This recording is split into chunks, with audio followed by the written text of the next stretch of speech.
Madame, Monsieur, merci d'être sur le canal de la Matrix, votre chaîne Web TV généraliste, pour cette émission nationale foot le jour d'après, une émission consacrée à l'actualité footballistique qui prévaut au Gabon, notamment ce qui concerne le championnat national de football de première division dont on a disputé le week-end dernier la 9e journée avancée. Dans cette émission qui mettra 52 minutes, mon invité et moi ferons le point sur cette 9e journée, le débrief de cette 9e journée à travers évidemment ces belles affiches. On fera le point sur ce match nul de Manga Sport à domicile au stade Henri Silvose de Mwanda, de cette défaite de l'Union sportive de Bitam, de l'AOCMS qui cale à nouveau, et puis on verra également la belle opération réalisée par Boinguedi Sport qui s'installe tout doucement à la 2e place au classement général de ce championnat de première division de football au Gabon. Ce championnat va-t-il se poursuivre? C'est la grosse interrogation au regard de la situation dans laquelle se trouvent certains clubs engagés dans cette compétition. On parle beaucoup de bruit de couloir en ce qui concerne les impayés de salaire. On ne sait pas si le championnat ira à son terme, si certains clubs vont jeter l'éponge. Et puis on fera également un point, toujours dans le football, ce qui concerne les éliminatoires du prochain championnat du monde de la catégorie U17. C'est chez les femmes, après cette déconvenue au stade de rénovation de Franceville de l'équipe nationale gabonaise de U17, 1-12 face aux Sud-Africaines. J'ai le plaisir de recevoir dans cette émission National Foot le jour d'après, Gaëtan Kouka. Gaëtan Kouka, bonsoir. Bonsoir, M. Pombo. Merci beaucoup de nous faire le plaisir, une fois de plus, d'être l'invité sur l'un de nos plateaux. Merci à vous pour l'invitation sans cesse renouvelée. Vous êtes, on ne vous présente plus, mais je vais quand même le faire à nouveau, ancienne internationale. Vous aviez joué au football de haut niveau au Gabon dans plusieurs clubs de renom, dont l'AS Manga Sport, même Petrosport. Vous étiez également au nord du Gabon, c'est bien ça? C'est bien ça. Alors, vous avez donc une parfaite connaissance de l'Andorno sportif national en ce qui concerne le football. On vous voit régulièrement sur les plateaux de télévision, mais aussi dans les stades, assister au championnat de première division de football, notamment au stade Monédon de Siban et au stade Idriss Gari dans la commune d'Ovendo. Vous avez donc pu suivre un des matchs de cette 9e journée avancée au stade Monédon de Siban, le match qui a opposé, je pense, le CF Mounana au stade Mandji, c'est bien ça? C'est bien ça, monsieur. 0 but partout entre ces deux clubs. Comment vous avez apprécié le spectacle? Écoutez, au début, il y avait sur le plan athlétique une très bonne ambiance, il y a eu un très bon niveau. Maintenant, je pense que les organismes sont en train de s'essouffler un peu, et c'est qui peut se comprendre parce que nous sortons maintenant de la période de préparation pour que les organismes trouvent maintenant le plein régime justement pour pouvoir terminer la saison. Donc, ce qui peut s'expliquer de son point de vue. Maintenant, attendons de voir si effectivement c'est cela ou alors que la préparation aura été mal faite parce que la baisse de régime est consécutive ou de la mauvaise préparation ou justement du fait que l'organisme change de rythme, et donc nous sommes dans l'attente, et ce n'est qu'à partir de la 10e, 11e journée qu'on aura justement la confirmation de cet état de fait. Alors peut-être faire un point sur les résultats de cette 6e journée, cette 9e journée pardon, avancée, en rappelant évidemment qu'il y a eu ces rencontres dont une n'est pas allée à son terme. Au terme donc de cette 9e journée, les résultats sont les suivants. Boinguedi Sport qui s'est imposé face à l'Union sportive de Bitam sur le score de 2-1. Manga Sport contraint au nul au stade Henri Silvos de Mwanda à la maison, 0 but partout par l'Union sportive d'Oyem.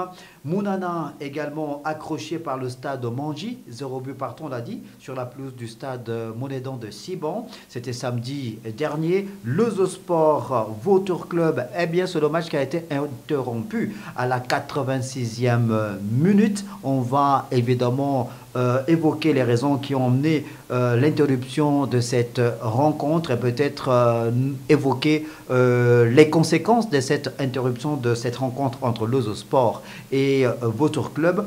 Il y a eu cette belle victoire, la première de cordée du CSB de Port-Gentil face à l'AS Dikaki, 1-0. Une victoire bonne pour le moral pour cette formation du CSB. Et puis le match nul au stade Idriss Gary dans la commune d'Ovendo du Canon 105 contre au nul par là au CMS.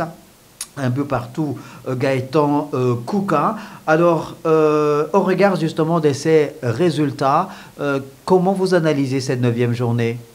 Ben écoutez, un peu comme toutes les autres, à la seule différence que bon, les cadors qui avaient repris un peu du poids de la bête commencent par également lever le pied et le résultat en témoigne. Lorsque vous avez Manga qui est contraint au nul à domicile, donc en termes de confrontation directe, c'est une sérieuse perte de points parce que sur le compte final, ça va jouer.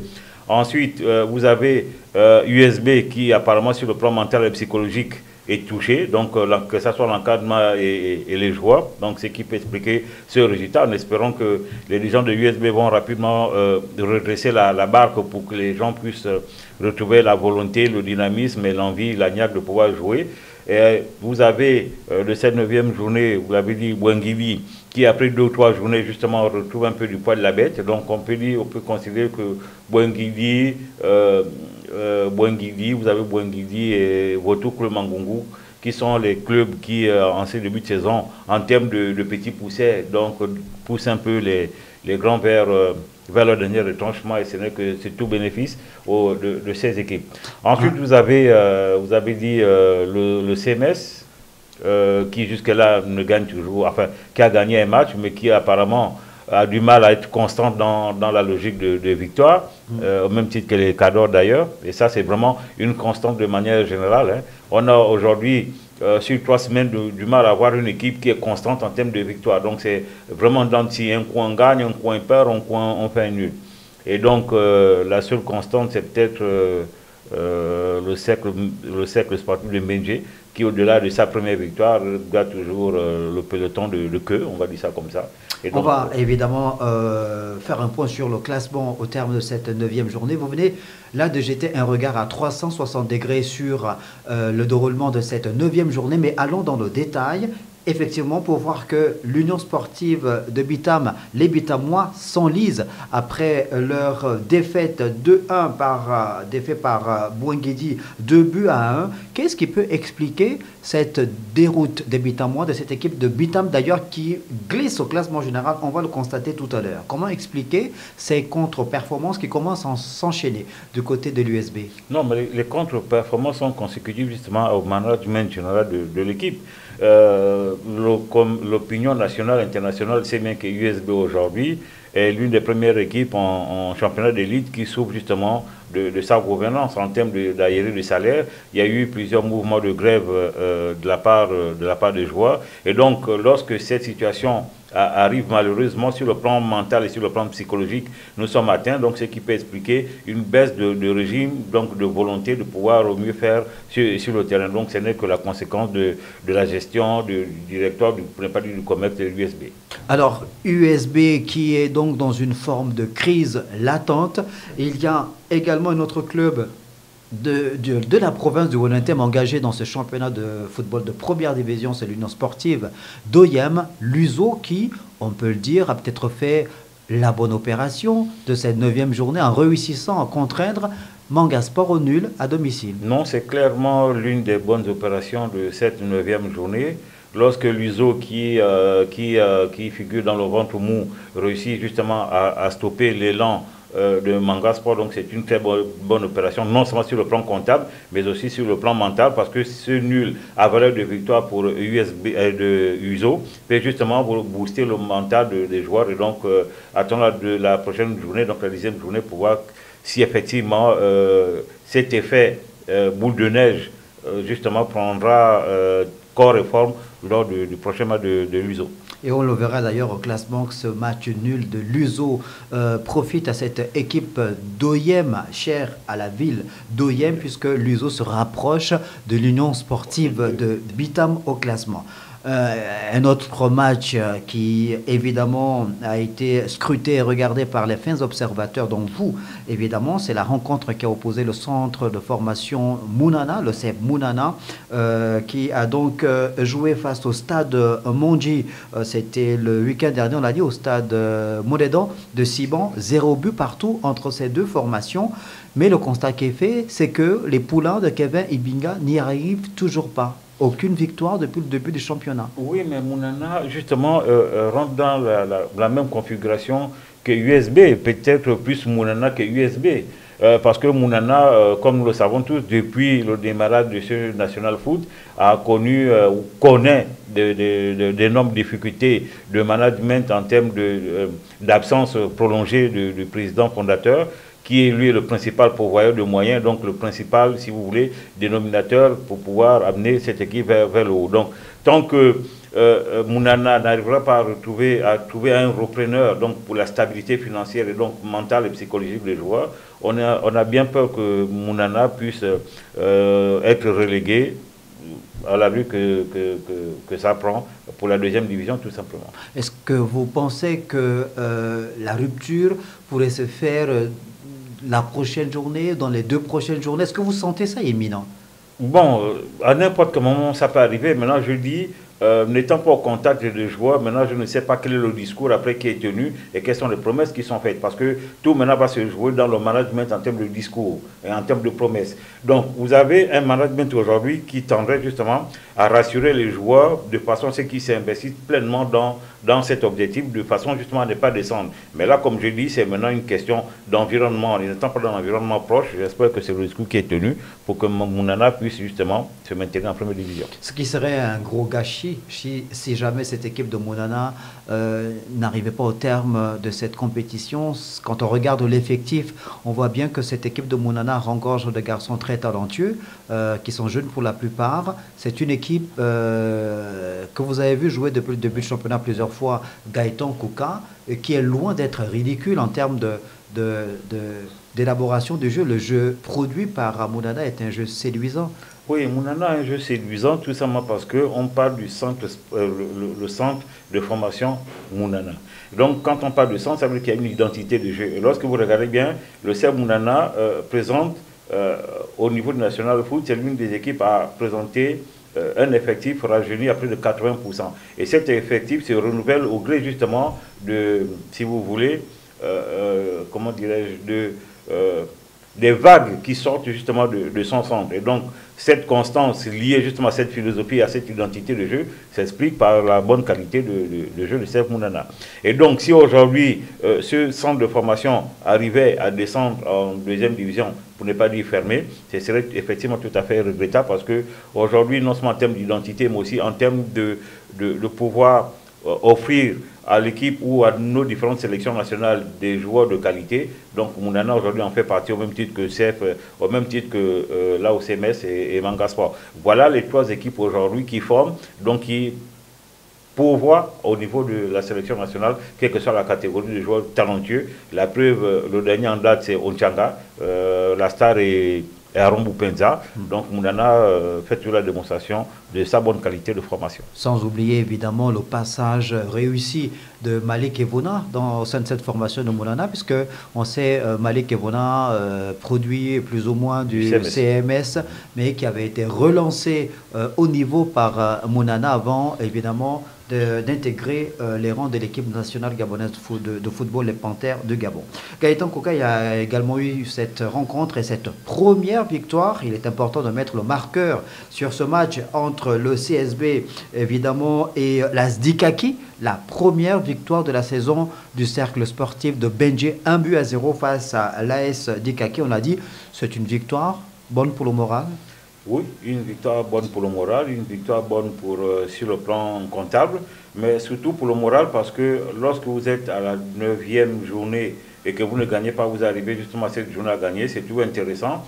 Et comme je dis, j'espère que ce match va servir justement de déclic au CSB, donc au Cercle Sportif de Mbindje, de pouvoir justement prendre conscience que la relégation est proche si l'aventure, elle ne gagnait pas les prochains matchs de façon à s'éloigner de la zone rouge et donc se rassurer pour un éventuel maintien. En espérant évidemment que le CSB arrive à tirer profit de cette première victoire lors des prochaines journées pour essayer de rester dans une dynamique, une bonne dynamique. Les prochaines journées confirmeront ou pas justement de ce que le CSB Mbindje aura pris conscience de cette vérité-là. Et puis, il y a cette dernière rencontre, la rencontre qui s'est disputée le dimanche au stade Idriss Gary dans la commune d'Ovendo entre l'AO-CMS, le centre Mbéry sportif et le Canon 105, match nul entre les deux formations, un but partout. Ce qu'il faut retenir de cette confrontation entre ces deux belles équipes, c'est que les Sémésiens sont toujours invincibles. Ils n'ont perdu aucun match avec Mangasport. C'est la deuxième équipe depuis le début du championnat qui n'a pas encore perdu de match. Oui, le CMS s'accroche. Le CMS ne gagne pas beaucoup, mais ne perd pas non plus. Mais je pense qu'il est beaucoup plus intéressant de maintenir ce cap-là, parce que vaut mieux avoir au moins un point par journée que d'en perdre 3, comme certaines équipes. Et donc, ce qui peut expliquer aujourd'hui que le CMS se retrouve en milieu de tableau. Mais je pense qu'il est beaucoup plus intéressant pour le CMS d'élever le niveau. Et donc, en élevant le niveau, quand je parle d'élever le niveau, c'est dit, en élevant le niveau, on va gagner. Et si on gagne justement, on pourrait sortir de cette place, donc de ce milieu de tableau, pour essayer de racoler le peloton de tête et donc se donner beaucoup plus de chances de maintenir son effectif à flot et donc de pouvoir être maintenu, parce que comme vous le constatez, les points ne sont pas très écartés les uns des autres, donc pour 1 ou 2 points on peut se retrouver ou en tête ou en bas de tableau, donc ce serait intéressant pour le CMS aujourd'hui de passer à une autre étape, donc c'est de gagner au moins 2 ou 3 matchs d'affilée pour gagner en capital confiance. Alors, lors de cette rencontre entre le Canon 105 et l'AO-CMS, quasiment chacune des deux équipes a eu sa mi-temps, comme on le dit, sa période. La première période a été largement dominée par le Canon 105, qui a d'ailleurs été la première à ouvrir le score. Mais ce qu'on n'a pas bien compris, c'est que les garçons de Niké Zondeno, après l'ouverture du score, ont flanché. Est-ce que on peut comprendre ce type de réaction ou d'attitude des joueurs qui se laissent aller après l'ouverture du score? Est-ce que Niké Zondeno a demandé à ses garçons de gérer à un but seulement? Non, mais vous ne pouvez pas partir à la mi-temps en menant 1-0 et revenir demander à vos garçons de gérer. Le match n'est pas terminé. Au contraire, même il commence. Je pense plutôt qu'il y a aussi, peut-être au sein de la formation du Football Canon 105, qui est par ailleurs l'équipe la plus titrée du National Foot, un relâchement sur le plan mental. Et donc l'attitude que vous évoquez est d'abord beaucoup plus mentale. Ça veut dire que les joueurs sont revenus sur le terrain avec une certaine assurance, et donc cette assurance a plutôt démobilisé le Canon 105. Et donc en démobilisant le Canon 105, ça a donné justement la possibilité au CMS de prendre conscience qu'il y avait encore de la place, donc ce qui peut expliquer. Moi, je pense que tout se passe beaucoup plus aujourd'hui dans le mental. Maintenant, ce mental aussi est, et si vous voulez, le prolongement du management de la semaine. Est-ce que les joueurs sont bien traités? Est-ce qu'ils ont bien dormi? Est-ce qu'ils ont bien mangé? Est-ce qu'ils ont été au casernement? Est-ce qu'ils sont payés? Parce qu'il y a tout un environnement global dont il faut d'abord se saisir pour comprendre mentalement pourquoi le joueur arrive à la mi-temps et arrive à se relâcher. Alors, au terme de cette 9e journée, il y a une incidence forcément au classement en fonction des résultats de cette 9e journée. Déjà en termes de statistiques, on fait le point et c'est 6 buts qui ont été marqués, 6 buts seulement, j'ai envie de dire. Je crois que c'est le plus faible, ouais, total depuis le début du championnat. Alors, comment on explique ça, Gaëtan Kouka? Mais comme je disais, c'est un relâchement où les organismes sont essoufflés, ou alors dans la tête, parce que il se susurre, c'est là que vous avez dans ce National Foot D1, D2, plus de 80 sur 90% d'équipes qui ont de grosses difficultés de logistique, donc de déplacement et de casernement. On va en parler. Et donc ça peut être justement la résultante de ça, parce que lorsque psychologiquement vous n'êtes pas bien, vous ne pouvez pas être performant. L'incidence est justement, donc la conséquence est justement celle-là. Donc ce qui peut expliquer justement que les attaques aujourd'hui lèvent le pied. Alors, 6 buts marqués lors de la 9e journée, 6 buts sur 6 matchs, quasiment on va dire un but par match. Il y a eu 2 victoires seulement pour 3 nuls.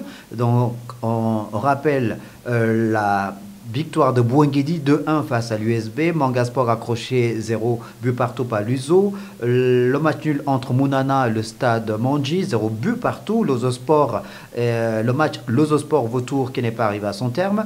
Le CSB Asdika qui est 1-0 pour le CSB de Port-Gentil. Et le Canon 105 accroché à domicile à la maison. Avant de faire un point, non, peut-être d'abord le classement, et puis on va revenir sur le match qui n'est pas arrivé à son terme entre l'Ozosport et le Vautour Club Gaëtan Kouka. Au classement, Mangasport, évidemment, garde la tête du classement avec 18 points.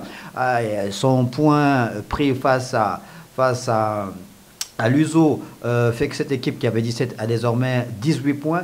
Derrière, et là c'est la bonne opération de Bouenguedi Sport qui est désormais deuxième avec 13 points. Et la conséquence c'est que l'USB qui était deuxième à la 8e journée glisse à la 5e place. L'USB glisse à la 5e place avec 10 points seulement et se voit d'ailleurs rattrapé par l'USO. Donc on a Mangasport, 18 points, premier, deuxième Bouenguedi, 13 points, troisième Lao CMS, 11 points. C'est une équipe de CMS qui monte tout doucement, progressivement. Elle ne fait pas trop de bruit. Elle fait le taf, comme on dit. Hein. Oui, il faut qu'au niveau de tous les différents, ou si vous voulez, différents états-majors, que les gens prennent conscience de la nécessité de gagner les matchs. Pour certains, afin de prétendre justement gagner le titre, et pour d'autres, justement, pour le maintien. Mais ça, encore une fois, ça passe par le management. Parce qu'aujourd'hui, le management est si vous voulez, une approche clé dans la réussite ou le déclin d'une équipe. Malheureusement, les informations ne sont pas très bonnes, comme vous le savez, M. Pambo. Les équipes sont mal managées, les joueurs ne sont toujours pas payés. Vous l'avez dit, on reviendra sur la question. Je pense que ça peut être justement la résultante du mauvais management de certains clubs. Et donc, bonne opération, on l'a dit, de l'AOCMS qui grimpe à la 3e place avec ses 11 points. Et évidemment, on rappelle, on insiste sur le fait que l'AOCMS n'a perdu aucun match depuis le début du championnat. Donc CMS et Mangasport sont les deux seuls clubs qui n'ont pas encore perdu. Est-ce que vous pensez que c'est un hasard?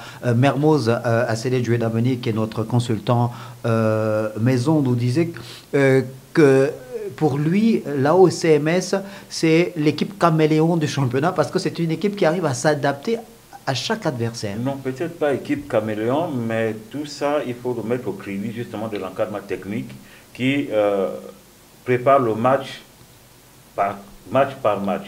Donc ça veut dire que pendant la semaine, en fonction des forces et des faiblesses que lui oppose l'adversaire, l'encadrement technique de l'AOCMS met en place une stratégie justement pour la contrer. Donc c'est ce qui peut expliquer justement le propos du consultant Mermoz Djouedameni pour appeler l'équipe caméléon. En réalité, ce n'est pas une équipe caméléon, mais c'est justement un encadrement technique qui sert justement sur le plan tactico-technique, justement restituer ou recadrer son équipe justement en fonction de l'adversaire.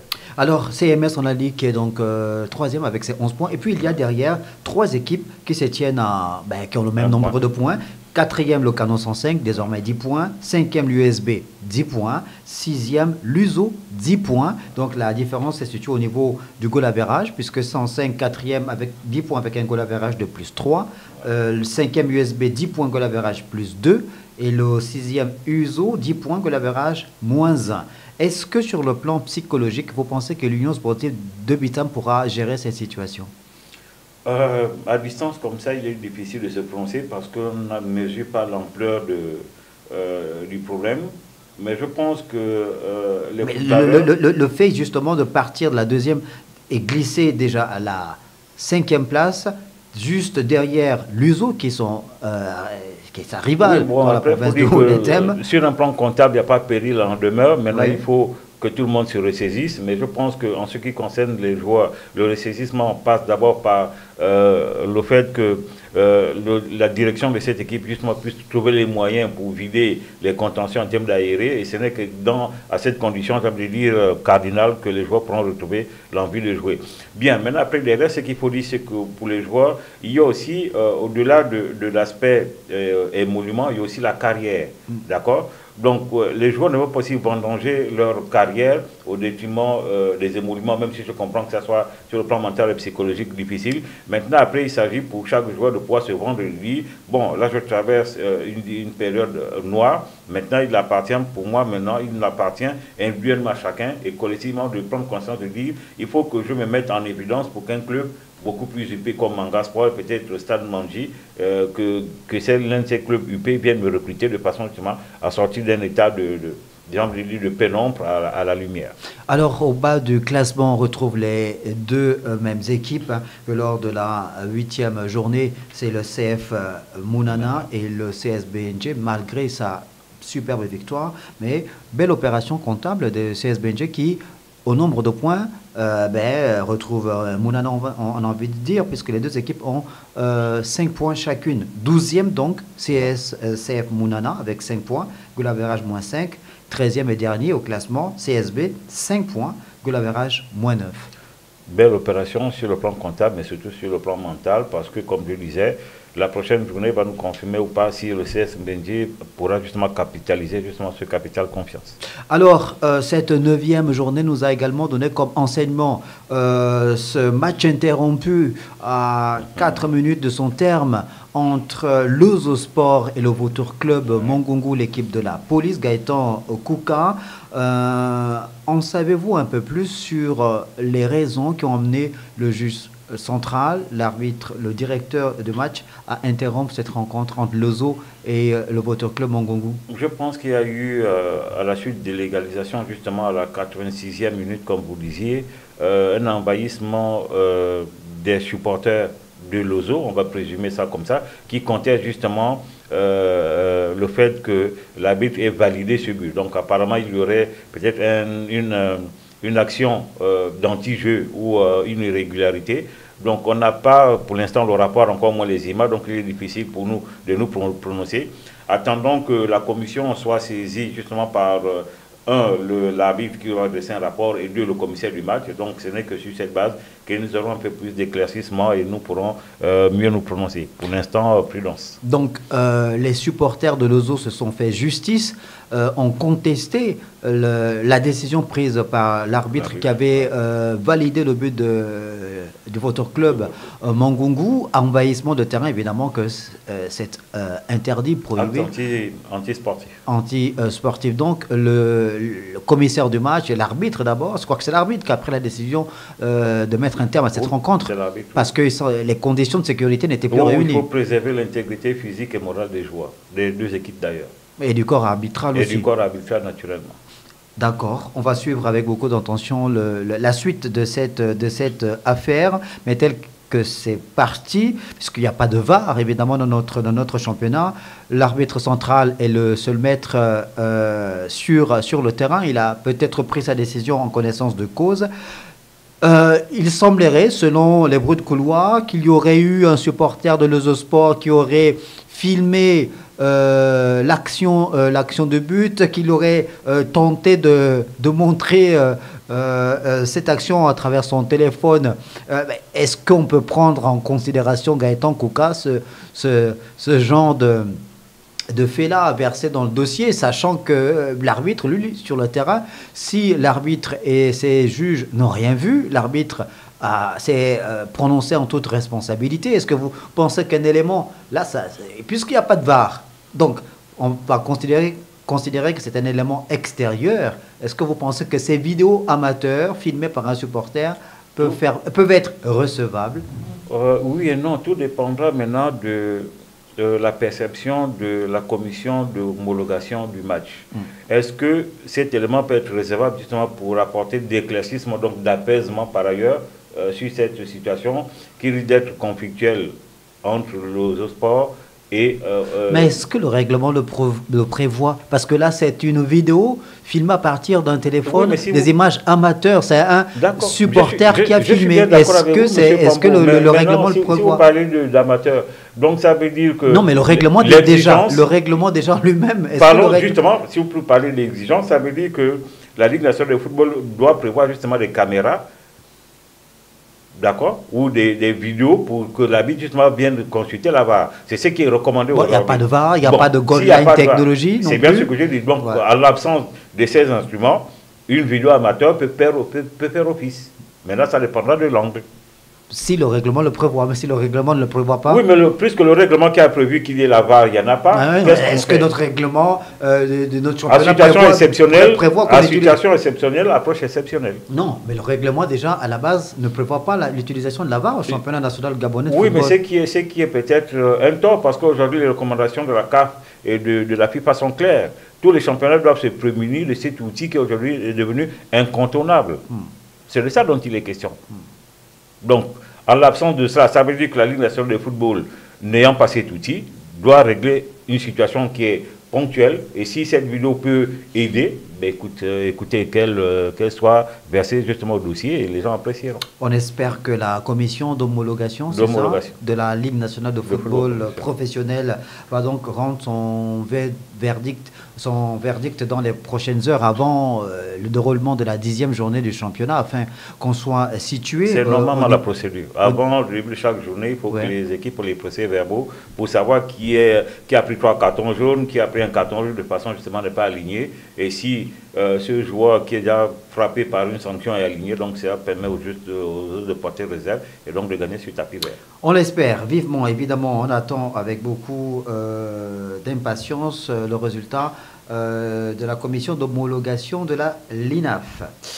On reste sur ce championnat de football de première division de Gabon pour évoquer la suite justement des championnats Gaëtan Kouka, puisqu'il y a de plus en plus de bruits de couloirs qui annoncent des tensions dans certains clubs, des crises latentes pour non-paiement des salaires, semble-t-il, des mouvements de grève. Et d'ailleurs, on a eu dire que le coach du Canon 105 a justifié la contre-performance de son équipe qui a été accrochée par le CMS à domicile par le fait que ces joueurs ne se sont pas entraînés pendant 10 jours.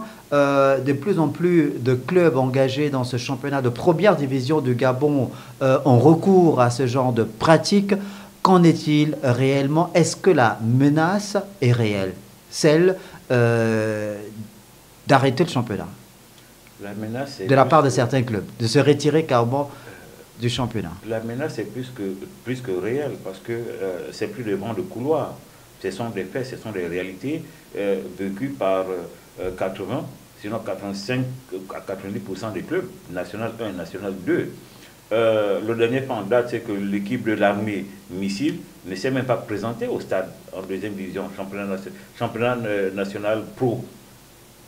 Vous voyez, j'évoque la question de missiles parce que je vous renvoie l'image à l'armée qui est censée être disciplinée aux ordres.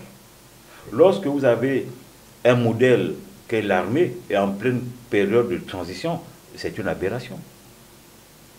Vous ne pouvez pas, tel que je l'ai dit déjà sur un plateau quelque part, avoir admis que des clubs n'étant pas financièrement stables et normalement structurés permettre à ces gens de prendre part à un championnat. Le ministre André-Jacques Augan avait fait la promesse que ce championnat allait bel et bien démarrer et irait jusqu'à son terme. Malheureusement, les clubs sont en train de faire démentir, monsieur le ministre, parce que les 73 millions reçus par les clubs de 2-1 et les 43 millions reçus par les clubs de 2-2 sont largement insuffisants. En deuxième division, on parle d'au moins 80 à 90 millions pour boucler une saison. En première division, on parle au moins de 130 à 150 millions. Ce n'est pas le cas. Donc ça veut dire que les gens se sont arrangés, je ne sais pas comment, dans le management, à vendanger l'image du national foot par justement cette gestion scabreuse. Alors Gaëtan Kouka, on sait évidemment que le comité pour la transition et la restauration des institutions a mis en relief tous les mécanismes qui ont permis la reprise du championnat national de football de première et de deuxième division au Gabon, où les clubs ont reçu des fonds de la part de l'État via le ministère des Sports. Mais il semblerait, dans le détail de l'utilisation de ces fonds mis à disposition par l'État, il semblerait que ces fonds mis gracieusement à la disposition des clubs soit finalement utilisé à d'autres fins. Oui, la destination de cet argent manifestement est allée à d'autres fins, comme vous dites si bien. Mais cependant, je me dois de rectifier quelque chose. Vous avez dit que le CTRI est arrivé et a mis à disposition. Mais le CTRI, pardonnez-moi, commet la même faute que le gouvernement sortant. En ce sens que le CTRI arrive, il n'y a aucune disposition légale qui soit qui ait été prise justement pour financer le sport. Là, vous êtes en train de parler du modèle économique. Je parle du modèle économique parce que tout part du modèle économique. D'accord. Pourquoi parce qu'à ce jour, le championnat du CTRI, on va l'appeler ainsi, a été financé par l'accompagnement de la PID ou de la PI. La PID et la PI, ce n'est pas la RSE, quoi que nous disions. Ça c'est le premier élément. Deuxième élément, dans cet accompagnement financier, il n'y a aucune garantie que sur la durée, ce modèle va perdurer. Considérons que les opérateurs économiques, je ne souhaite pas, mais c'est une hypothèse, que les opérateurs économiques connaissent des soucis économiques. Pour des raisons conjoncturelles, il peut arriver évidemment que c'est... Ça veut dire que le modèle va s'arrêter.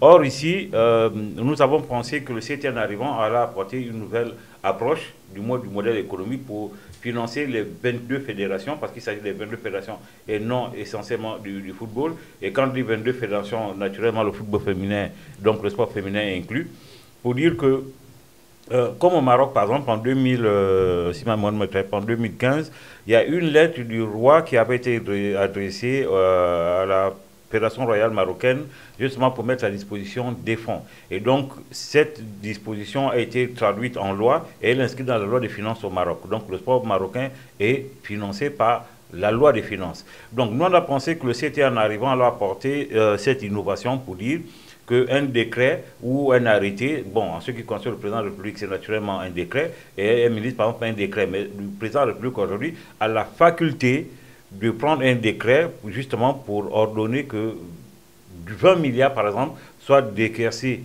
du montant global de l'État pour financer essentiellement le sport. Donc je pense que si cette méthode ou cette approche n'est pas prise, j'ai bien peur que le championnat gabonais ne connaisse à chaque fois des travers pour dire nous commençons à nous arrêter pour des raisons économiques. Alors, que se passe-t-il au sein des clubs en ce qui concerne la gestion des fonds alloués par l'État? On sait que ces clubs ont donc reçu ces fonds pour pouvoir subvenir à toutes les charges en termes de transport, hébergement, restauration, mais également le paiement des salaires des joueurs des différents clubs.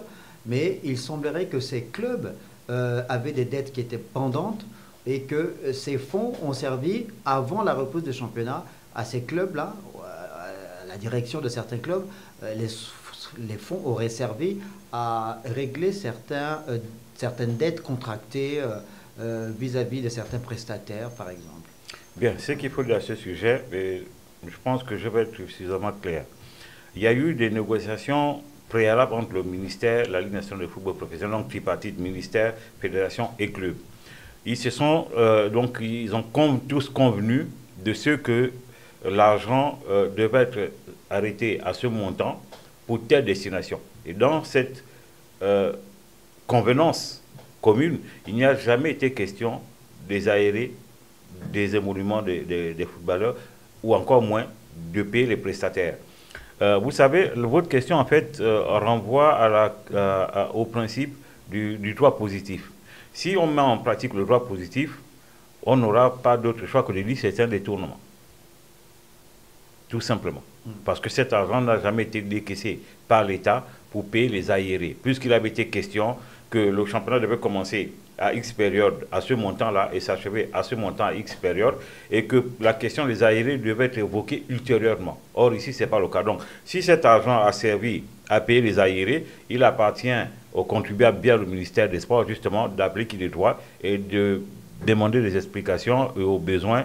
Il faut à un moment donné qu'on arrive à la sanction, parce qu'on se rend compte que depuis la professionnalisation de notre football en 2012, des centaines de milliards sont sortis des caisses de l'État pour aucun résultat probant et que les gens continuent à se balader librement. Gaëtan Kouka, est-ce qu'on peut considérer qu'on se retrouve là dans une forme de jeu de dupes, sachant que vous aviez parlé il y a un instant de ces réunions tripartites entre le gouvernement, la LINAF, les clubs, les clubs, sachant qu'ils avaient des arriérés, n'ont peut-être pas porté ce problème ou mis ce problème sur la table. Est-ce que c'est un jeu de dupes? Que s'est-il passé pour que les clubs n'arrivent pas à intégrer justement ce point-là dans les négociations? Écoutez, je n'ai pas envie de rentrer par infraction dans la tête des dirigeants, mais je pense qu'il a clairement été énoncé lors de leurs échanges que cet argent n'incluait pas les aérés évoqués supra. Cependant, c'est quand même dommage de constater que des gens qui ont pris de l'argent pour une destination bien précise ne puissent pas utiliser cet argent à cette fin. C'est pourquoi je dis, à un moment donné, il faut que nous ayons au Gabon la culture de la sanction.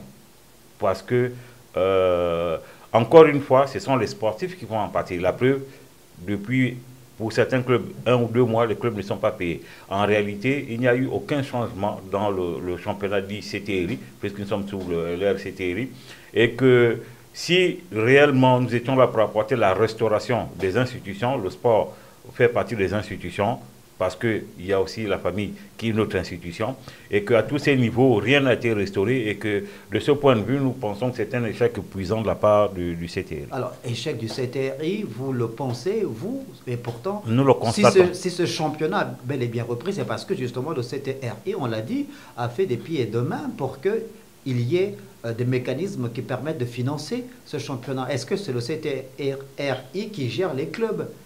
Bien, quand je parle... Pourquoi vouloir dédouaner l'association des clubs ou les clubs de première division? Je ne dédouane personne, je suis simplement en train d'établir, si vous voulez, une responsabilité qui est verticale. Elle partirait du gouvernement, donc le CTRI, de la Ligue nationale de football professionnel, de l'association des présidents des clubs. Voilà la responsabilité qui est verticale. À partir de ce moment... quelles sont les lois? Parce que c'est une question de loi. Ils sont allés voir le chef de l'État, le président de la transition, le président de la République, chef de l'État. Quel programme ou quel, si vous voulez, quel projet de financement ils ont proposé au chef de l'État sur la durée? On est allé pour des petites convenances, simplement pour, si vous voulez, nous débarrasser d'une situation ponctuelle. Mais justement, la réalité nous rattrape aujourd'hui. Plus haut dans nos échanges, je disais, à supposer que pour les questions conjoncturelles, une société qui finance le championnat aujourd'hui ferme. Comment on finance le championnat? Nous pensons que la meilleure issue pour sortir de tous ces, si vous voulez, bric-à-brac, c'est de prendre, d'inscrire au niveau de la loi des finances un budget spécifique au sport. Gaëtan Kouka, est-ce qu'on peut considérer, au regard de ce qui se passe aujourd'hui, après 9 journées du championnat national de football de première division de Gabon, que le CTRI s'est fait quelque peu piégé par le gouvernement via le ministère des Sports, la LINAF et l'association des clubs de première division? Je ne sais pas si le CTRI s'est fait piéger. Le temps nous fera la lumière sur tout ce qui s'est passé. Mais cependant, ce qui convient de dire, c'est que manifestement, notre gouvernance sportive a un difficile rapport à la loi. Et c'est de ça dont il est question. La loi d'abord parce qu'il n'y a aucune loi pour financer le sport au Gabon, premier niveau, donc ça c'est du domaine du gouvernement via, du CTRI via le ministère des Sports, et de gouvernance en termes de structures sportives. Aujourd'hui, quels sont, si vous voulez, les modèles économiques et financiers, les modèles économiques et sportifs de nos clubs? Quels sont les clubs aujourd'hui qui peuvent vous sortir un projet sportif qui s'adosse sur un projet financier? Il n'y en a pas.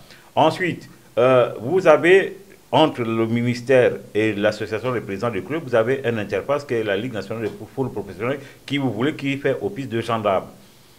Dans le règlement intérieur du National Foot, dans son article 11, il est bien spécifié les obligations des clubs. En d'autres termes, on peut dire un cahier de charge. Comment comprendre que ces gens ne remplissent pas pleinement le cahier de charge et que la LINAF accompagne les clubs vers le ministère pour que le ministère puisse décaisser de l'argent pour des gens qui ne remplissent pas le cahier de charge? Donc c'est pourquoi j'établissais la responsabilité qui est verticale, parce que ce sont eux qui font la pluie et le beau temps dans le sport, notamment le football. C'est pour ça que je parlais de pièges justement tendus au comité pour la transition et la restauration des institutions. Le temps, évidemment, nous permettra d'apprécier. Est-ce qu'aujourd'hui, les signaux sont véritablement au rouge? Est-ce que vous pensez que certains clubs pourraient jeter l'éponge avant même la fin de la phase d'aller du championnat? C'est une certitude mathématique, M. Pambo.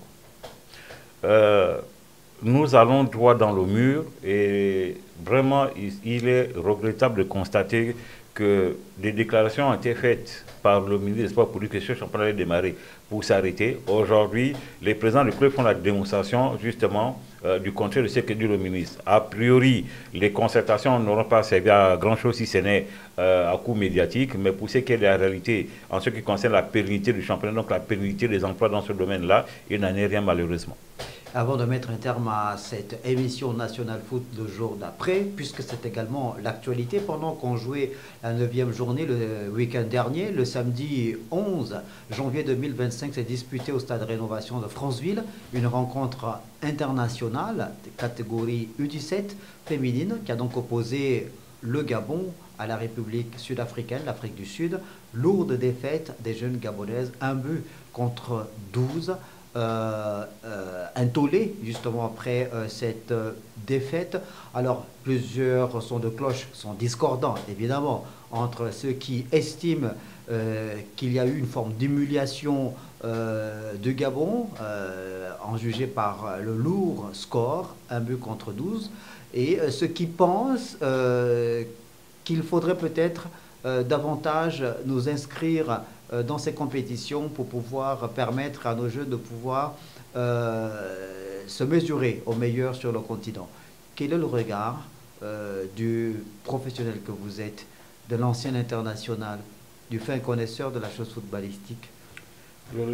C'est un regard qui est plutôt, je dirais, alarmant et triste pour notre sport. Pour mémoire, la Fédération gabonaise de football existe depuis 1962. Vous faites le calcul, vous verrez que depuis ce temps, c'est plus qu'un adulte, c'est quelqu'un qui va vers le 3e âge. Donc ça veut dire qu'il y a une certaine maturité. Est-ce le cas? Je ne pense pas. Premier élément. Deuxième élément, pourquoi inscrire une catégorie pendant que sur le plan domestique, il n'y a pas de championnat? Donc, qui veut dire championnat veut dire potentiellement élément sélectionnable. Deuxième élément. Troisième élément, comment comprendre que, conformément à l'association en vigueur sur le territoire, il n'est pas autorisé à la fédération d'inscrire une équipe sur le plan continental sans avoir l'autorisation expresse du ministère? Ce sont toutes ces interrogations qui font que... Ça, c'était la troisième interrogation. Quatrième interrogation, n'ayant pas de championnat, nous sommes amusés à recruter, je ne sais pas par quel mécanisme, des enfants qui n'ont jamais joué à un niveau aussi élevé. Parce que lorsqu'on parle des U17, on parle on parle du professionnel, si vous voulez, de la performance de très haut niveau. D'accord? On en veut pour preuve le petit, je crois, Jamel ou Jamal de Barcelone qui a 17 ans, qui va bientôt avoir 18 ans. Lamine, voilà. Lamine Yamal. Bien, très bien, oui. Donc, c'est pour dire qu'en réalité, nous avons vraiment un problème de gouvernance. Et je disais, cette gouvernance, elle est transversale. Nous ne pouvons pas... Ce qu'il faut dire, c'est que ces demoiselles qui ont été prises par les conditions que seuls ceux qui les ont convoquées méprisent, aujourd'hui vivent, si vous voulez, une espèce de traumatisme. Parce que sortir de nulle part et venir jouer à ce niveau, à ce très haut niveau d'exigence, ça laisse des séquelles sur le plan mental et sur le plan psychologique. Ensuite, nous savons que nous allons jouer contre la meilleure nation de la catégorie au monde, l'Afrique du Sud. Nous n'avons ni championnat. Nous avons à peine eu une préparation d'une dizaine de jours. Je pense que nous ne sommes pas suffisamment conséquents. Alors, l'affaire évidemment fait les choux gras hein, dans la presse. Depuis samedi dernier, on a lu un doigt accusateur pointé contre la DTN, le directeur technique national qui assure l'intérim, je crois Blaise Ngambamba, mais également contre la responsable football féminin de la Fédération gabonaise de football, qui ont donc mené cette opération, notamment pour ce qui est du choix des jeunes filles qui ont intégré cette équipe nationale des U17. Jour de match, puisque le match n'est pas arrivé à son terme, on se retrouvait avec des filles qui n'ont pas pu poursuivre la rencontre parce qu'étant blessées, je pense. Ça veut dire qu'il y a même des filles qui étaient très jeunes, semble-t-il, âgées de 11 ou 12 ans, donc c'est-à-dire vraiment en dessous de la catégorie. Donc il y a une faute très lourde à ce niveau-là. La responsabilité de ceux qui ont fait le choix de ces jeunes, n'avaient-ils pas toutes les informations? Comment comprendre justement qu'on ait sélectionné quasiment des cadettes pour prendre part à ces Bien, à déjà à ce ce match? niveau, hier j'ai été invité sur un plateau de télé où je disais ce que certains qualifient de catastrophique, nous qualifions ça, ou je qualifie ça de génocide. C'était un génocide sportif. Un. Deuxièmement, vous avez parlé de la direction technique nationale et de la présidente, je crois, de la commission du football féminin. En l'état, il m'est difficile de me prononcer parce que je ne sais pas réellement de quoi il en retourne. C'est juste un article qui a été pondu, mais je ne sais pas en quoi la direction technique nationale est-elle impliquée, si ce n'est dans le choix du sélectionneur, mais pas forcément dans le choix des athlètes. Donc le débat est entier à ce niveau. Mais dans tous les Oui, cas... justement, puisque vous faites bien de parler du sélectionneur, puisqu'on reproche justement à ce sélectionneur-là de ne pas avoir toute l'expérience requise pour pouvoir coacher telle une telle catégorie, puisqu'elle n'a pas encore fait ses preuves, notamment sur le plan domestique. Comment comprendre qu'on ait porté le choix sur elle? Bien, maintenant, les critères de sélection sont justement à la discrétion de la Fédération via la direction technique nationale. Mais ce qui convient de dire, c'est qu'en réalité, le débat est ailleurs. Parce que pour qu'il y ait sélectionneur, il faut d'abord qu'il y ait une idée d'inscrire une équipe. Comment comprendre que nous n'ayons pas de championnat et que nous ayons pensé à inscrire cette équipe? Tout le débat part de là. Parce que si nous n'inscrivons pas l'équipe, en fait, le sélectionneur est la conséquence de l'inscription de l'équipe. Si on n'inscrit pas cette équipe, on n'a pas besoin de sélectionneur. Donc ne cherchons pas à noyer le poisson en disant que le sélectionneur est qualifié ou pas. Le problème part d'abord de, avons-nous eu le recul nécessaire pour comprendre que nous n'avons pas de championnat et qu'on allait jouer contre la meilleure nation de la catégorie, et donc il n'était pas bien d'aller humilier la nation, parce que c'est une humiliation. Ce que vous ne dites pas, c'est que lors du début du match, parce que le début du match commence à la réunion technique, donc lors de la réunion technique, justement, on constate qu'on a 11 joueuses qui ne sont pas en âge d'être dans cette catégorie. Bon, à ce niveau-là quand même, un directeur technique national, une coach, comment se retrouver dans ce genre de situation?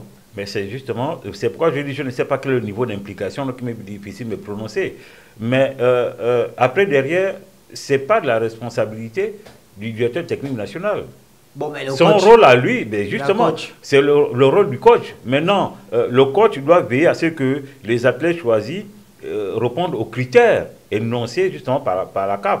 Donc c'est à ce niveau. Maintenant, où on peut incriminer ou citer la direction technique nationale, c'est parce qu'elle doit avoir un regard, parce qu'elle représente techniquement la fédération. Mais en fait, je dis, c'est un problème qui est global. C'est un problème qui est global. Donc aujourd'hui, vouloir dédouaner un pan de la fédération en jetant le discrédit sur le directeur technique national et le coach, moi je dis c'est un faux débat. C'est un faux débat parce que simplement, ce n'est pas le directeur technique national qui a inscrit l'équipe, encore moins le coach qui a été choisi. Encore une fois, nous n'inscrivons pas cette équipe, il n'y a pas le choix de sélectionneur. Tout le débat part de là. Le débat central, c'est celui-là. Pourquoi avoir inscrit l'équipe, sachant que nous ne remplissons pas les conditions?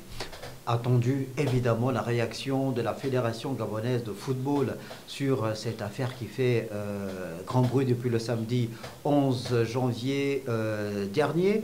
Cette équipe du Gabon va disputer le match retour en Afrique du Sud puisque il n'y a aucun son de cloche contraire qui annonce une non-présence du Gabon sur les terres sud-africaines pour ce match retour. Est-ce que vous pensez que d'ici à ce match retour-là, on a le temps nécessaire qui nous permettrait de pouvoir faire en sorte que le match retour, l'équipe ne soit pas aussi démolie entre griffes qu'au match aller? Vous me posez là une question qui est techniquement difficile d'y répondre. Simplement parce que nous n'avons aucun championnat, dans aucune des catégories, aucune. Le championnat est le vivier sur lequel un sélectionneur puise les éléments. Premier élément. Et parce que justement, il y a ce championnat, que ces joueurs sont potentiellement sélectionnables, encore une fois, comme je disais, mais surtout parce qu'ils sont compétitifs. Ou elles sont compétitives, si vous voulez. Ici, vous n'avez ni championnat, vous n'avez rien du tout. C'est des enfants qui sont à la maison, qu'on va aller chercher, simplement parce qu'on veut, si vous voulez, sauver la baraque. En réalité, nous sommes dans une approche, j'ai envie de dire, affreusement scandaleuse. Parce que depuis 2 ans, il n'y a aucun championnat au niveau féminin, quelle que soit la catégorie. Ces enfants que vous dites, ou ces demoiselles que vous dites qu'on va aller chercher, on va les chercher où? Dans les maisons. Mais ce n'est pas dans les maisons qu'on va au football. En football, il y a un principe qui est élémentaire. C'est la compétition qui prépare la compétition. Entendu que la Fédération gabonaise de football de Parvers, elle détient tous les calendriers sur le plan international. Nous savons bien que à telle période, il y aura telle compétition qui correspond à telle catégorie. Pourquoi ne prenons-nous toujours pas de dispositions? On attend toujours, comme j'aime à le dire, le jour du bal pour choisir notre cavalière. Je dis, il faut que ça cesse, il faut qu'on apporte, il faut que le CTRI regarde vraiment un œil très regardant pour qu'on mette à plat un certain nombre de choses, parce que c'est le devoir du CTRI. Il faut rappeler que la Fédération gabonaise de football est une fédération délégataire. Elle joue les prérogatives du ministère des Sports, donc de l'État gabonais, via le ministère des Sports. Et qu'à ce titre-là, le ministère peut dire des choses. Parce que jusqu'à présent, l'autre fait curieux, c'est que le ministère est bien silencieux sur la question. Pourquoi? Évidemment qu'on aura, on l'a dit, des réponses certainement dans les prochains jours en rapport avec cette actualité relative donc à la participation du Gabon aux éliminatoires de la Coupe du Monde U17 féminine donc qui va se dérouler cette année 2025 après cette défaite 1-12 face aux Sud-Africaines. Mais peut-être un début de solution évidemment en rapport avec la pratique du football féminin à travers ce partenariat signé entre la Fédération gabonaise de football et le ministère de l'Éducation nationale, il y a quelques jours seulement au Gabon, la participation également du ministère de Sport. Donc, il y a ce partenariat-là qui va permettre la reprise de la pratique des compétitions sportives au sein des établissements scolaires. C'est une autre version peut-être de l'OCSU, mais en tout cas, la Fédération gabonaise de football va donc accompagner les établissements scolaires du Gabon. Et je ne vous apprends rien, puisque vous-même, vous aviez été formé et vous aviez joué au football depuis l'école primaire, mais également au lycée.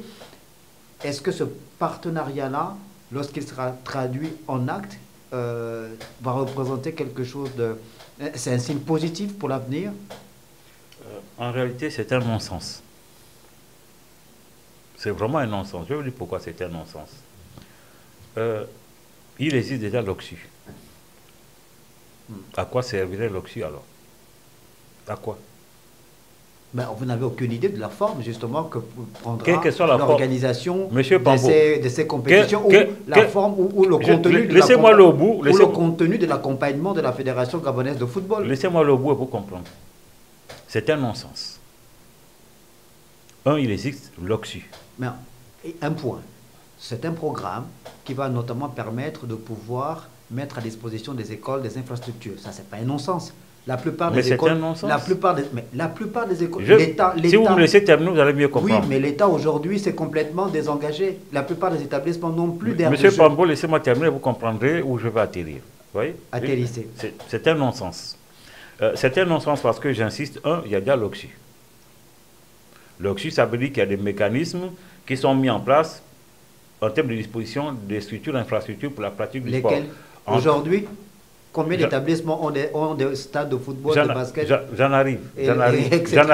Mais c'est pourquoi à ce niveau, on a dit depuis longtemps que l'État a démissionné, parce que en ce qui concerne le championnat national, si je fais brièvement un retour en arrière, depuis plus de 10 ans, le championnat national, c'est juste sur les terrains privés.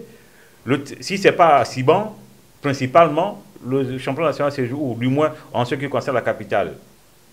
Bon, en quoi est-ce que l'accompagnement de la Fédération gabonaise de football... Non, c'est que je tentais de vous dire. J'ai tenté de vous dire, vous voyez, c'est un non-sens parce que il existe l'OCSU, et donc l'OCSU, il y a des mécanismes, il y a des parties prenantes, si vous voulez, qui sont mises en branle, mettre à disposition des terrains.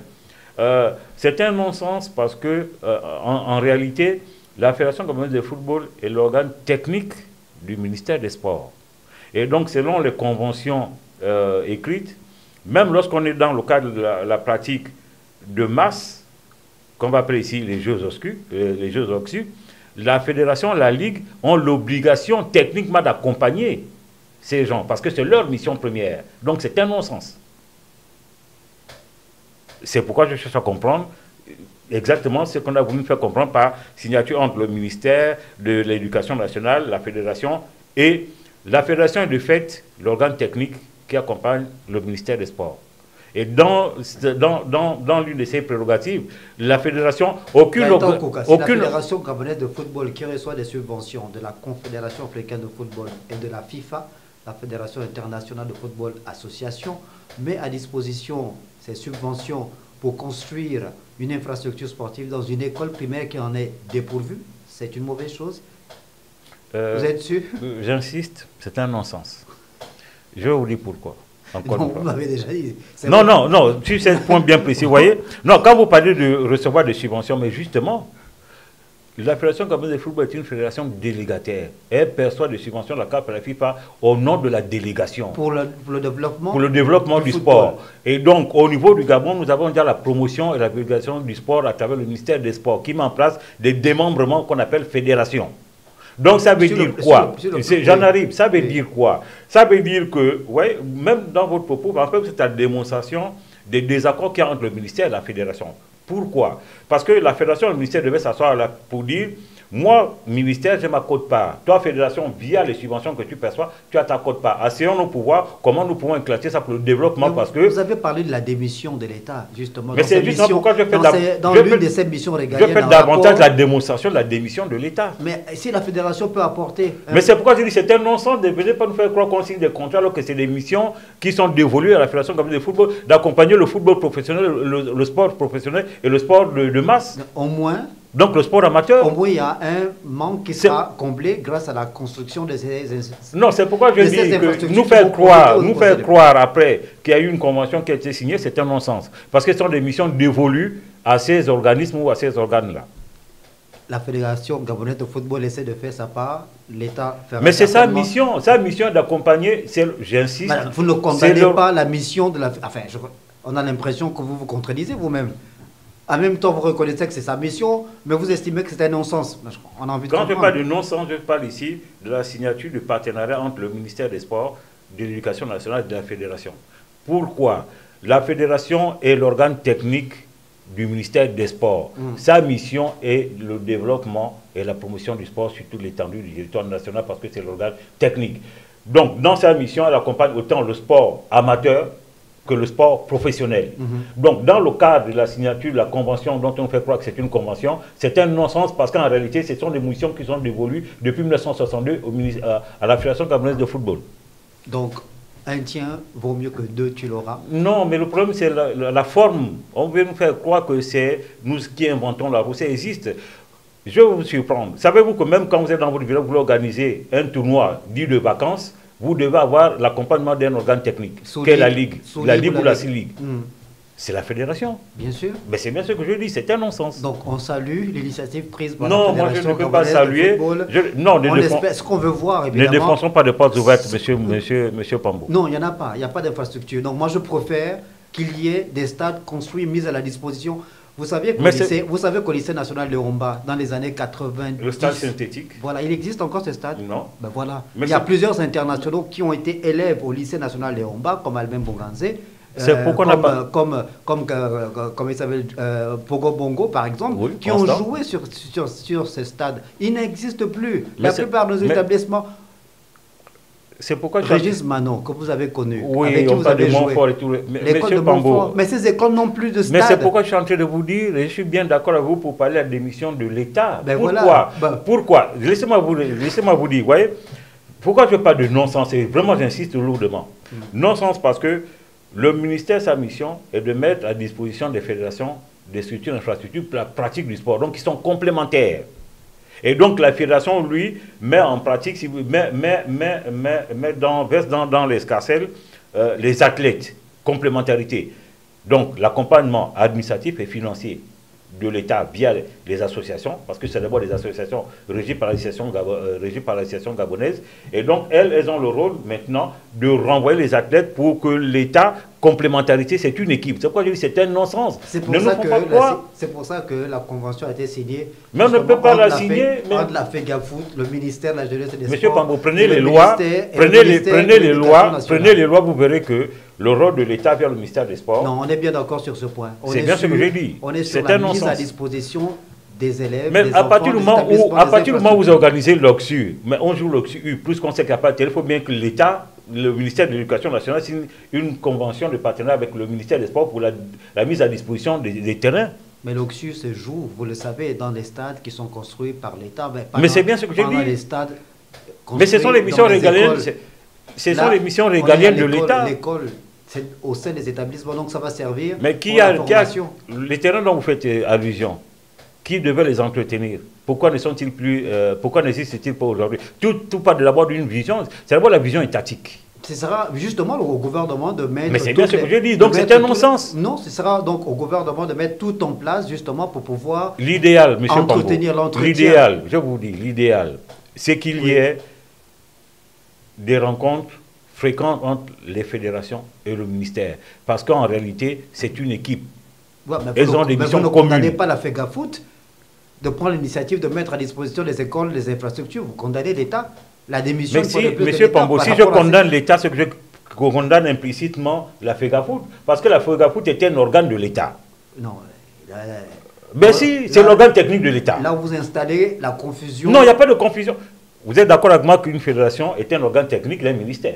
Le ministère appartient à l'État. Tout à l'heure, vous avez condamné la fédération pour le fait qu'il n'y ait pas l'organisation des championnats de football féminin. Notamment, d'avoir engagé une équipe de U17, n'est-ce pas? Oui. Mais pourquoi condamner la fédération? Parce qu'elle met à disposition... Parce que j'ai dit non. Prête à mettre à disposition des infrastructures. Le débat est circonscrit. C'est vous qui avez parlé d'une convention qui est signée entre l'Éducation nationale, le ministère des Sports et la fédération. Je vous ai répondu en disant que c'est un non-sens. Parce qu'en réalité, ce sont des missions dévolues. Vous êtes dans le fond. Je suis dans le fond et dans la forme. Non, vous êtes surtout dans le fond. Nous, on veut apprécier la forme. On veut apprécier au moins le geste qui consiste à mettre à disposition des élèves des infrastructures. Vous savez pourquoi c'est impossible? Pour qu'il y ait forme, il faut qu'il y ait fond. Non, pour vous, mieux vaut ne pas construire des infrastructures sportives. C'est pourquoi je suis en train de vous répéter. Non, je vous pose la question. Pour vous, mieux vaut ne pas construire des stades de football dans les écoles. Ne pas mettre à disposition des enfants... C'est pas ce que je dis. Est-ce qu'au moins, vous trouvez que c'est bon de construire, de mettre à disposition des élèves des infrastructures? C'est pourquoi je suis en train de vous dire que ce qui semble être bon là ne doit pas revenir aujourd'hui sur un autre format en parlant de convention. Non, on a compris. Ce n'est pas la norme. Oh, ben voilà, mais bien ce que au je dis. moins les enfants auront des terrains sur lesquels jouer. C'est pourquoi je dis que ne donnons pas l'impression que nous signons une convention qui est nouvelle, parce que nous n'inventons pas la roue. Ce sont des missions dévolues depuis 1962 et au ministère et aux fédérations. Vous êtes accroché au pied de la lettre, on vous a bien compris. Non, c'est pas mais moi. La loi a deux principes. Oui. Un, elle s'applique à tous. Enfin, elle est de portée générale et elle fait obligation. Voilà ce que dit la loi. Entre 0 et 1, on préfère quand même 1. C'est important. Ensuite, le 0 ou le 1, comme vous dites, c'est la fédération, c'est le ministère. Parce que c'est leur mission que de mettre ces structures et ces athlètes à disposition. Dans cette opération, la FEGAFOOT fait sa part, au ministère, au gouvernement de faire la sienne, justement pour continuer les efforts qui sont... On espère évidemment que ça ne va pas rester. C'est pourquoi je dis. Ça ne va pas rester un vœu pieux. On n'aurait pas. On a envie de voir ces infrastructures sortir de terre et profiter aux enfants. C'est pourquoi je dis, il faut un plan. Vous savez, tout part de la. Je vais parler de la vision étatique. Tout part de la vision étatique. Et c'est la vision étatique qui répercute justement cette information au niveau des fédérations pour la mise en pratique en tenant compte, ça c'est d'abord sur le contexte, au niveau du contexte national. Ensuite, par le fait de la ratification, on voit justement comment, si vous voulez, adjoindre ce que l'international, donc la CAF, la FIFA nous recommande. Mais au niveau du Gabon, nous avons des besoins qui nous sont spécifiques. La pratique du sport est une question, si vous voulez, étatique. Mais on rappelle quand même, parce qu'on n'est pas dans un pays où il y a un désert. Les établissements scolaires, la plupart, notamment pour ce qui est des établissements secondaires, ont souvent été pourvus en infrastructures sportives. Je suis bien d'accord. On est bien d'accord. Donc, il y a eu cette fameuse démission, finalement, au fur et à mesure Monsieur Pambo, comme dit la maxime, nul ne peut se prévoir de ses propres turpitudes. Donc, c'est au gouvernement de... C'est le gouvernement, c'est la vision étatique. Simplement, si la vision étatique décide que le stade du Sembadon faisait état, on va le fermer ou bien on l'entretient plus. C'est la vision étatique. Si l'État décide après 50 ans que, bon, écoutez, on va revenir parce qu'on va, désherber le terrain du lycée pour ne parler que de celui-là. C'est toujours la vision. Tout part de la vision, tout part de la vision. Et cette vision est répercutée au niveau des organes, qu'on appelle en d'autres termes des démembrements. Les démembrements, ce sont les fédérations. Les fédérations ne peuvent pas se dissocier. Elles sont là pour la pratique. Elles sont là pour la mise en exécution de la politique nationale de sport. Et on se rappelle évidemment dans les années 80-90 que ces grands établissements, dont le lycée technique, le Capot, avaient piscine olympique. Les anges ABC pour le lycée Mba. Exactement. Et on espère évidemment que le gouvernement va intégrer dans sa vision étatique au niveau du ministère des Sports, cette urgence, puisque aujourd'hui il y a véritablement urgence à doter à nouveau les établissements scolaires, depuis le primaire jusqu'au secondaire, à l'université même, les infrastructures sportives qui permettraient aux élèves, aux étudiants de pouvoir pratiquer le sport, puisqu'ils ont souvent fourni une bonne partie de l'élite sportive au Gabon. Mais cependant, permettez, ce n'est pas une urgence, M. Pambo. C'est une exigence. C'est une urgence aussi? Non. On regarde la situation. Permettez, parce que vous savez, les mots ont un sens. Si vous dites urgence, on peut apprécier en disant, bon, on va attendre telle période. C'est une obligation pour l'État, parce que c'est une loi. Le ministère des Sports doit mettre en place des infrastructures, des structures pour la pratique du sport. C'est une obligation. Une obligation qu'il faut réactiver en urgence. Ça veut dire qu'aujourd'hui, le problème se pose avec... Mais le problème, c'est il faut à partir du moment, à partir de 1962 ou de 1900, c'était en quelle année 1950, je crois, quand on a commencé par avoir le secrétariat au sport. Ensuite, c'est en 1962 qu'on a commencé par avoir les ministères et compagnie. C'est une obligation étatique. Mais pourtant, Gaëtan Kouka, depuis plusieurs décennies, l'État a démissionné. C'est pourquoi je suis malgré le fait que la loi soit là. Mais c'est bien pourquoi je suis en train de vous dire que si maintenant il y a, si vous voulez, que maintenant les gens prennent conscience que tiens, nous étions dans le commun et qu'on va les sortir, ne venons pas en donnant l'impression qu'on vient sous une autre forme, puisque ce sont des obligations qui sont là depuis les années 1960. On souhaite évidemment que ces préoccupations-là soient traitées avec toute la célérité souhaitée par le gouvernement de la République de Gabon pour que la pratique du sport à la base reprenne afin de pouvoir avoir les champions de demain qui feront honneur au Gabon dans les différentes disciplines sportives comme ça avait été le cas dans les années 70, 80 et même 90 puisque depuis 1990, le déclin, on va dire, a commencé. Jusqu'en 98, c'est en début 2000 que le sport au Gabon est complètement périclité.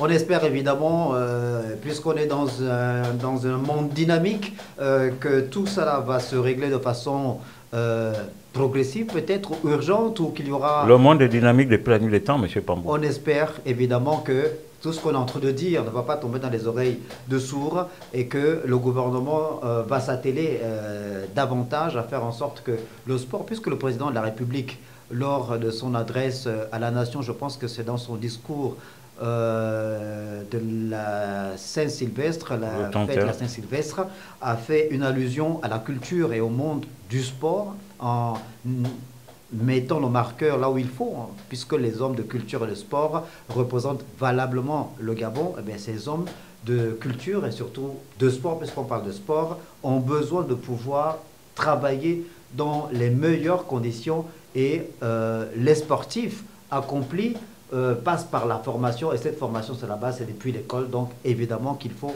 repartir à ce qui se faisait de mieux dans les années antérieures pour faire en sorte que les Gabonais qui sont très doués sur le plan sportif arrivent à donner la pleine mesure de leur talent et faire parler de Gabon sur un plan positif à l'échelle internationale. Ce qui est encore là un paradoxe.